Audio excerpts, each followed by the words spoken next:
So I did that. I was able to get through. Again, strong swell.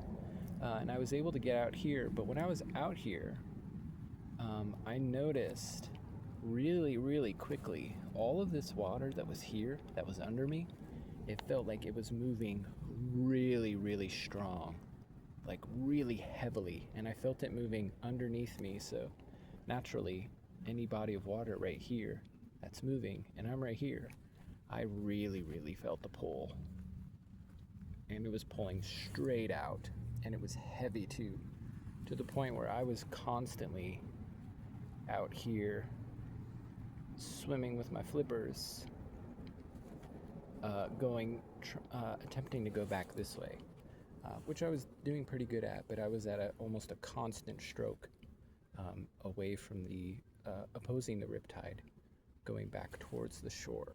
This is what the lifeguards were telling me is what they call the rip current, and that lifeguard there telling me how it was strong, and this whole swell that had been here for the past 2 weeks, super strong rip currents that were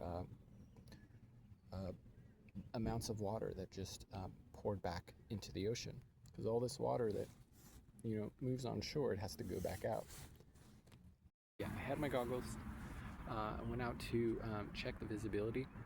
There were certain spots where there was maybe about 3 to 5 feet visibility, but almost every single time each wave came and each swell came, the visibility just turned into this like dark blue, the color of the water, but then just brown, and then it almost looked like this.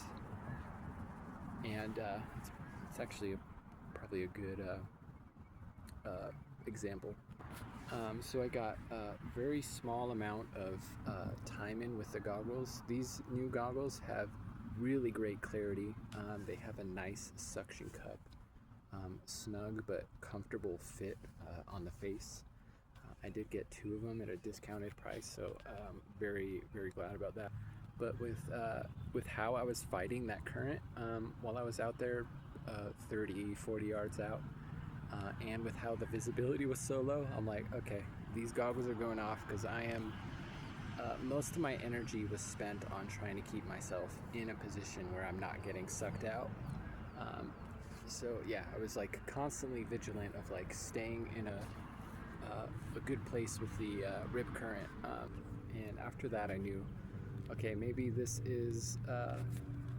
might just be a swell to where, and this area, this particular beach, to where it's not going to be good snorkeling day. It's not calm enough, and there's no time to rest and like search around and snorkel a bit.